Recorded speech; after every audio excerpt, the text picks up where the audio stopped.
This program is brought to you by Link TV for educational and non-commercial use only.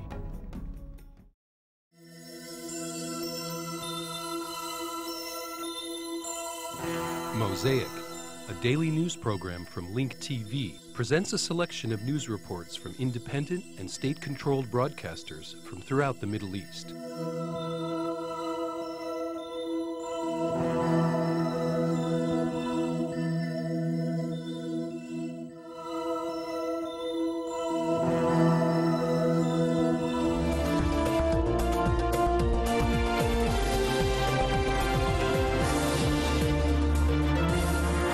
Amidst national mourning and public anger, Afghanistan embraced the day. This news comes after a suicide bombing attack struck in the country, killing more than 40 people, including 6 Afghan parliament members. Meanwhile, Afghanistan's President Hamid Karzai strongly condemned the attack and renewed vows to combat terrorism. Asma Tarabi reports.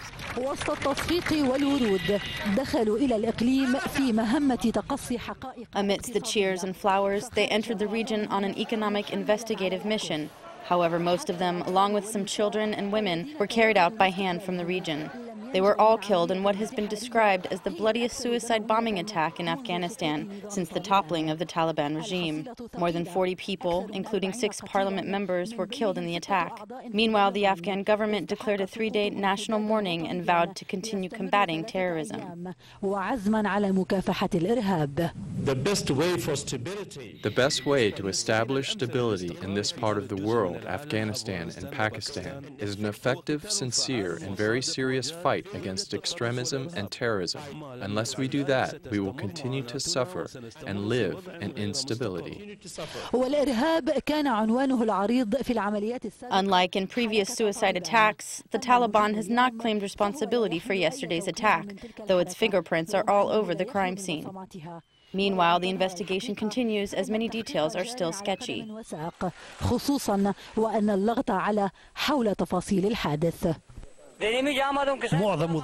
Most of the people killed were shot by the personal guards of the parliament members and the Afghan forces. We demand the government find the killers responsible for the incident. Whether the perpetrators are found or not, the incident has indeed shaken the nation's confidence in their government's ability to maintain security in the country, where nearly 6 years have passed since the collapse of the Taliban regime.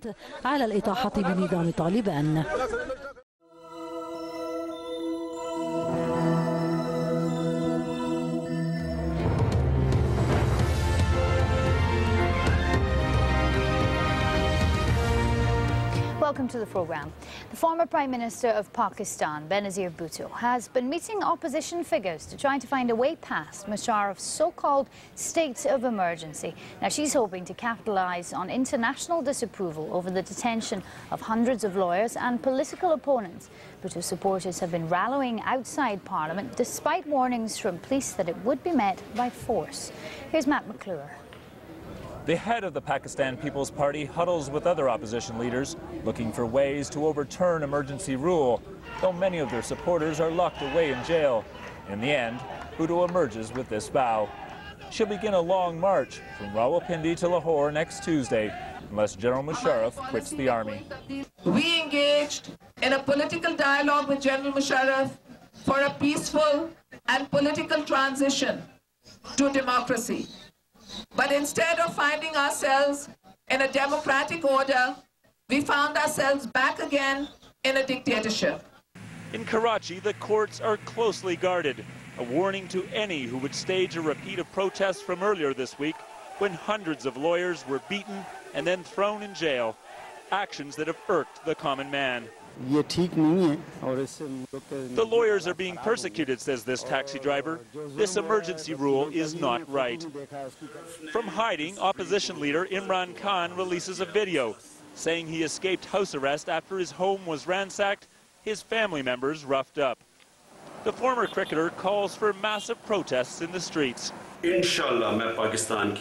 God willing, I will effectively gather Pakistani youths, students, civil society and all political parties and convince them to struggle against this move and gather for massive street protests. We will not accept this at all. Still, the army appears in firm control. With as many as 3,500 activists and lawyers behind bars and hundreds more on the run, it appears that People's Party President Benazir Bhutto is the lone politician in Pakistan who can lead the opposition to Musharraf's move. Matt McClure, Al Jazeera, Islamabad.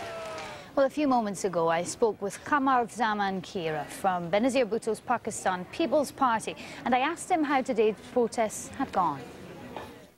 This was the day one of our protest, because at this moment, Pakistan's constitution has been suspended. A provisional constitution imposed or declared by the Chief of Army Staff, and whole the setup is working under that. That is clearly a martial law. And of course, we will offer the other parties, including PMLN and other parties of the APDM alliance, all those moderate forces who are serious in restoration of democracy in Pakistan and restoration of civil rule in Pakistan. We are in consultation with them. Tomorrow we are going to hold a meeting of the parliamentary party of our Pakistan People's Party and the provincial party members as well, the Central Executive Committee, and then we will check out our detailed program. Day after tomorrow we have a procession in Rawalpindi, and then Mohtarama Benazir Bhutto today announced that if General Musharraf does not lift the martial law or lift the emergency, so-called emergency, and restore the judiciary, restore the civil rights of the society, then we are going for a long march from 13th of November. So that was the day one. We started it today. We don't want a violent movement in Pakistan. But if we are not left with any other option, yes, we will go for it, because the people of Pakistan and our party, our workers, they are not violent workers. They are shouting, they are protesting for the civil rights of the society, for the restoration of democracy, and for constitutional, for the restoration of Constitution of Pakistan.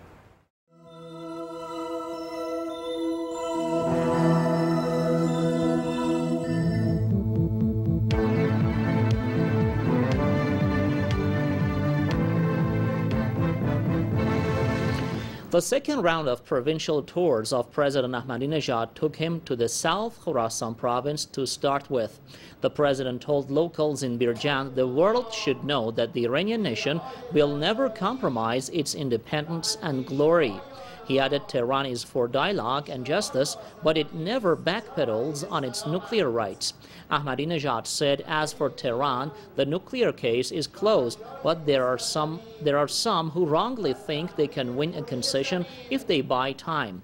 He further said Iran will not bow to those who insist Tehran scrap enrichment at a time when it owns 3,000 centrifuges.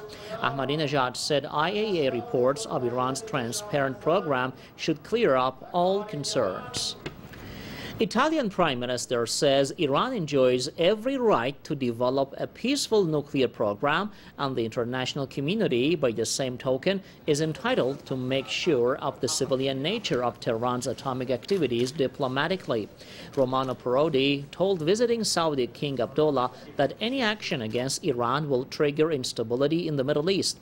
In a related story, German Chancellor Angela Merkel stressed the need for diplomatic settlement of Iran's atomic dispute and refreshed Berlin's negative attitude towards imposing sanctions outside the UN Security Council.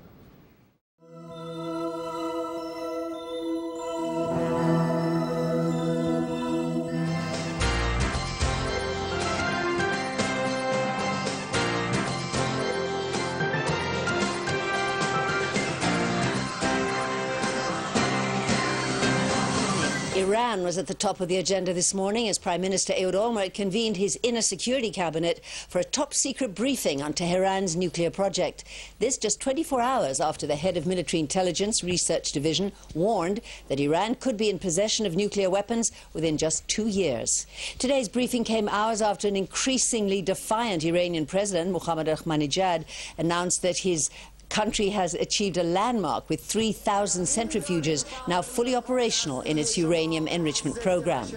Former Defense Minister Shaul Mofaz told a gathering of American Jewish leaders in New York last night that the year 2008 is critical for Iran's nuclear program.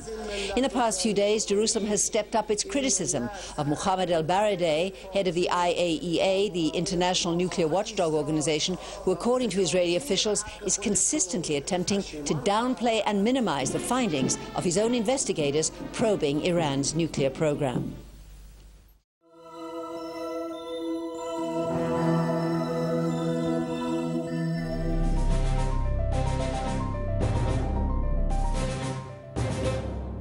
عقد المجلس التشريعي الفلسطيني جلسة في غزة بدعوة من رئيسه. The Palestinian Legislative Council held a session in Gaza that was called by the acting Speaker of the Parliament, Ahmed Bahar. The Fatah party and other parties boycotted the session. A quorum for the session was achieved with 70 Hamas members. 29 members from the Hamas movement attended and 35 other detained members sent in proxies to attend.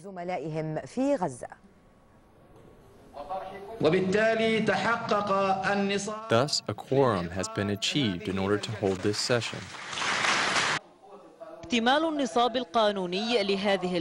Achieving a legal quorum for this session came after Hamas members who are currently being detained in jails in Israel sent their colleagues as proxies in Gaza. This provoked debate among members of the legislature about the legality of holding a session in such a manner.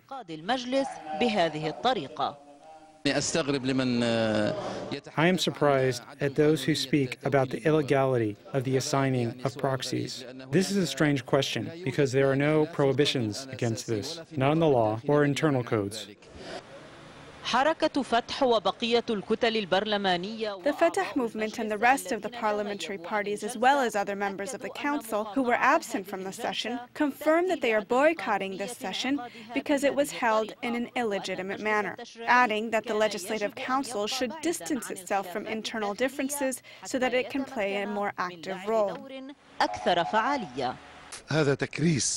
This will fortify the divisions, the coup, and the separation. It will deepen the crisis even more.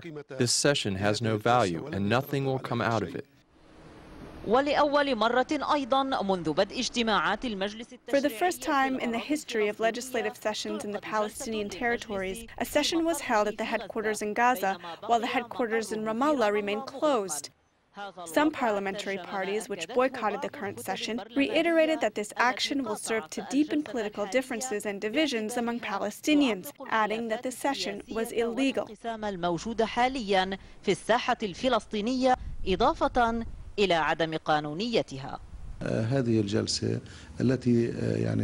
This session, which was held on this matter, is not legal.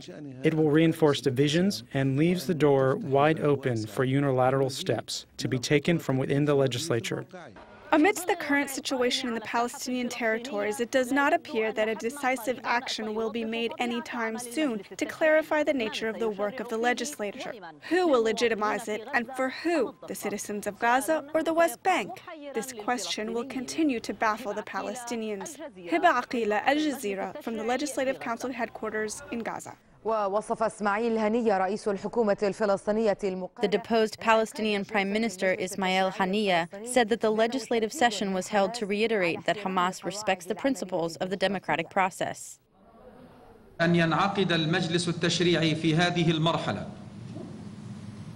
The holding of a legislative session during this phase, despite the fact that some members have been detained and others have not been able to come to the headquarters in Ramallah, confirms our intentions to restore democratic life among the Palestinians, respect for the principles of this system, as well as the peaceful transfer of authority, political pluralism, and the revival of the elected Palestinian institutions.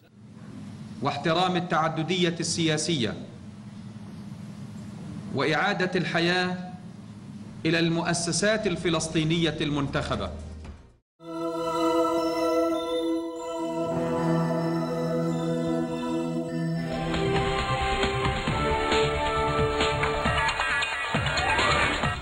قلصت حكومة العدو الصهيوني إمدادات الوقود. The government of the Zionist enemy has begun reducing fuel supplies to the Gaza Strip by 70%. In a previous statement, Israel said it would freeze the government's decision to reduce the amount of fuel supplies to Gaza. It seems that the news reports regarding Israel's intention of suspending the government's decision calling for the tightening of the blockade on Gaza were nothing but rhetoric. Since last Sunday, the pressure on Gaza started to heat up as the number of food trucks entering Gaza was reduced from an average of 75 trucks per day to only 15. In addition, Israel reduced fuel supplies to the Gaza Strip. To make matters worse, Israeli tanks destroyed parts of the fuel pipelines connecting Israel with the Gaza Strip. Currently, Israel's fuel supplies stand below the minimum requirement necessary to keep Gaza functioning. Israeli tanks destroyed parts of the fuel pipelines in the area of Nahl al-Oz. The pipelines are used to pump gasoline from Israel to the Gaza Strip. On October 29th, Israel pumped only 135,000 liters of fuel instead of the regular amount of 1 million liters. On a day like this, the minimum amount of fuel supplies to Gaza should have been at least 500,000 liters. The decision to reduce fuel supplies to Gaza comes after the occupation's government threatened to impose collective punishment against the residents of the Gaza Strip. In a previous public announcement, the Israeli government said that it had suspended a decision to reduce fuel supplies to Gaza. However, the facts on the ground have proven otherwise, as Israel started the reduction process. According to available data, we have received 37,000 liters of diesel fuel during the past week. However, during the week before last, we have received 138,000 liters of diesel. I did some calculations and found that only 26% of diesel fuel was allowed to enter last week. In a related development, the price of fuel and cooking propane soared to an unbearable level. We are mandated by the Paris Agreement, meaning that Israel does not allow Palestinian distributors to deal with any fuel companies except Dror. This prevents Palestinian distributors from shopping for competitive prices. However, Dror is refusing to deal with any Palestinian distributors outside Ramallah. Therefore, we must buy fuel and oil from Dror via Ramallah. Meanwhile, the occupation government, with the collaboration of certain parties, started to implement a new phase of its sanction campaign. With this, Israel continues to ignore all calls and warnings of a looming humanitarian crisis in the Gaza Strip.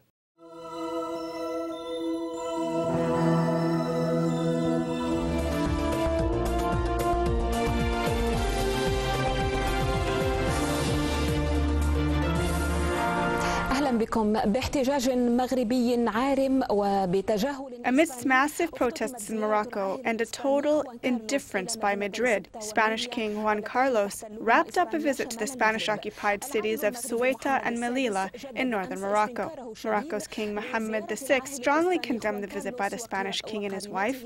King Mohammed VI said that the visit threatens the future relationship between the two countries. In addition, he described the visit as unfruitful and a longing for a dark colonial era that is over and gone. The Moroccan monarch issued these remarks during a speech honoring the 32nd anniversary of the Green March, which has led to the annexation of Western Sahara by Morocco. King Juan's visit, which coincided with the Green March anniversary, has indeed stirred the emotions of Moroccans and prompted some to question the future relationship between the two neighboring countries. Jalal al-Makfi reports from Rabat. Our duty is to reclaim the Western Sahara peacefully and through negotiations.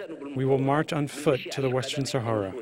On this day, the late King of Morocco launched a peaceful march toward the Western Sahara in order to reclaim it.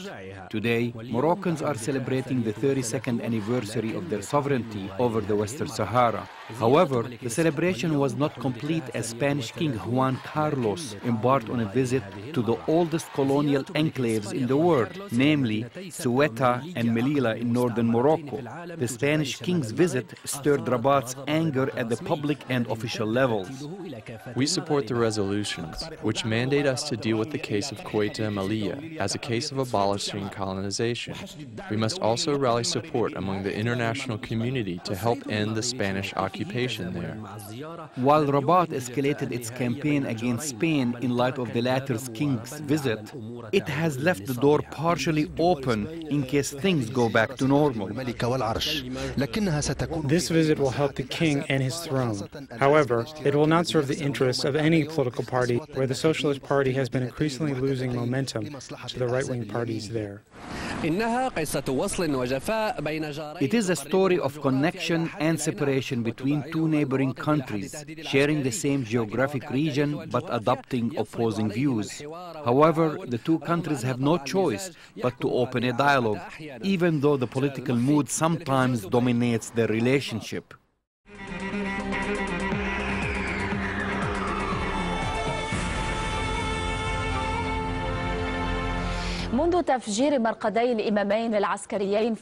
Since the explosion of the two holy askari shrines in the city of Samara, visitors have been cut off from visiting the site, also cut off a vital source of income for hundreds of businesses and homeowners, whose trade and services rely on these visitors. The security belt around the two sites has been transformed into a poverty belt. Everyone is complaining, and the officials want the situation to improve. The periphery of the two shrines is the topic in the series From the Heart of Iraq, presented by our colleague Saba Al-Bazi.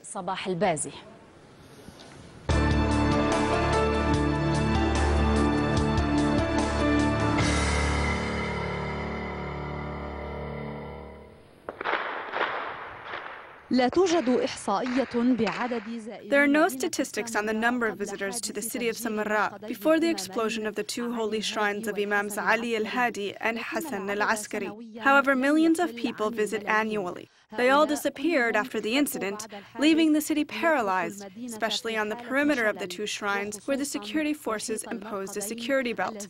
The markets and market-goers were isolated, so the area became desolate and occupied by only security personnel and checkpoints. The situation has lasted for the past 2 years ever since the bridge was blocked. Our business has fallen from more than 100% to only 25%. The security deployment, which left the streets empty, also led to the closing of the bridge, making it difficult for people to come from outside the city. All the doctors have left and traveled abroad. Samara was closed off to us. Where can we go? Security officials talk about relief that will come in the next few days and that they are working towards opening the roads. We are hurrying to work with the head of the holy shrines in the city and the city council to open all the roads that are currently closed and to open the schools and other government administrations.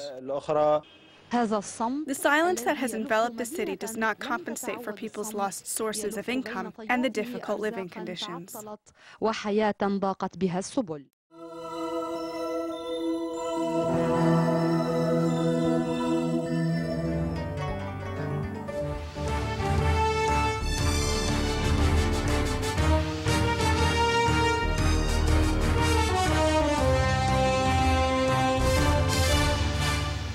مطلعة في وزارة الخارجية الأمريكية قد كشفت لصحيفة واشنطن بوست.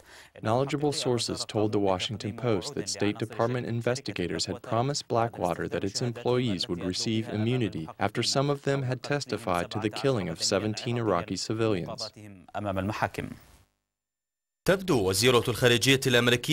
The American Secretary of State seemed embarrassed after news came out that State Department investigators had promised immunity to Blackwater employees who were involved in the killing of 17 Iraqis in Al-Nusur Square massacre in Baghdad. The Washington Post also reported that FBI agents assigned to investigate the incident, which took place on September 16, could not use the testimonies collected by the State Department's Bureau of Diplomatic Security because they were obtained after the State Department investigators had told Blackwater's employees that they would be granted immunity. The Post said that some Blackwater's employees had refused to answer questions posed to them by the FBI because they believed that they had immunity. If Blackwater employees were indeed given immunity, other controversy will emerge about the role of private companies in Iraq, which will further complicate the investigation of Blackwater employees, especially when considering that the State Department does not have the authority to grant immunity to begin with. State Department spokesman Sean McCormick refused to verify this information because the investigation is ongoing. However, he tried to distance Secretary Rice from the State Department's Bureau of Diplomatic Security. It is worth mentioning that the Iraqi ministers proposed a draft law that would strip immunity from Western companies working in Iraq. The massacre that was committed by the Americans has become a big scandal, just like Abu Ghraib prison scandal and other policies used by the occupation forces and their mercenaries who treat the Iraqis as if they are not human beings and open fire at people randomly.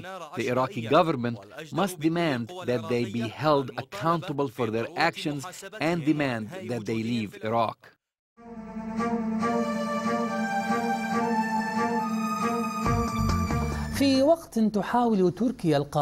As Turkey is trying to get rid of the PKK, the Kurds in Turkey are concerned that they will be further marginalized despite the already difficult conditions that they live under.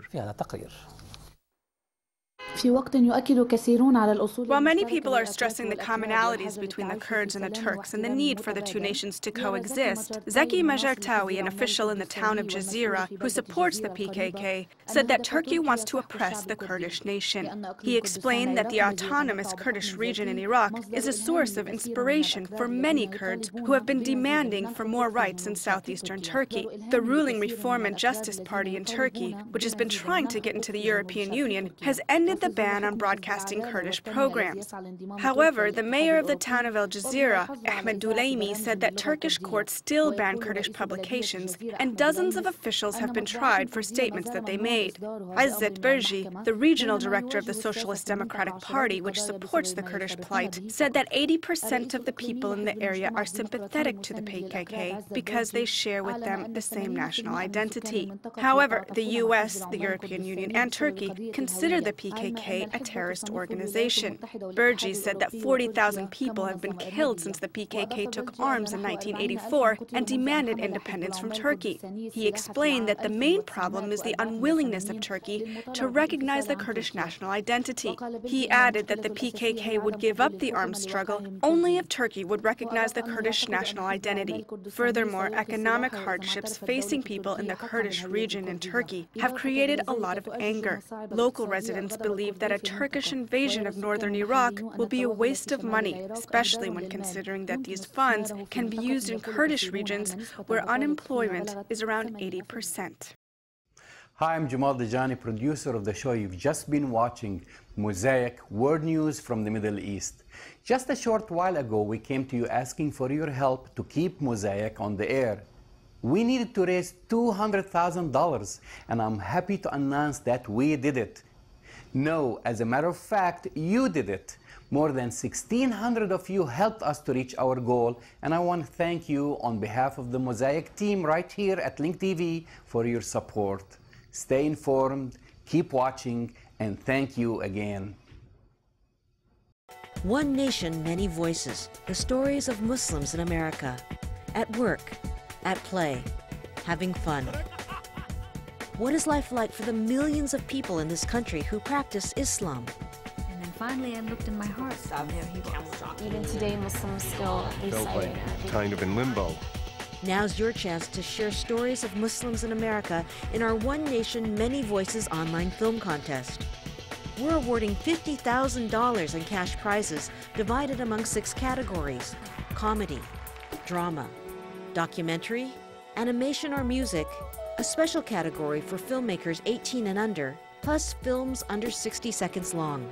You don't have to be a Muslim to enter or to vote for your favorite films online. You just have to live in the United States. The new deadline for entries is December 31st, 2007, so hurry. Check out details at linktv.org/onenation. One Nation, Many Voices. Muslims in America. Stories, not stereotypes.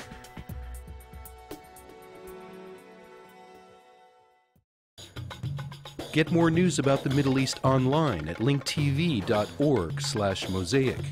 The Mosaic webpage offers a complete archive of Mosaic programs, program transcripts, the Mosaic video podcast, and the Mosaic Intelligence Report, a weekly analysis of the hottest stories from the Middle East. The views expressed on Mosaic are those of the participating broadcasters, not Link TV or its sponsors. The production of Mosaic is made possible with the support of viewers like you. Thank you.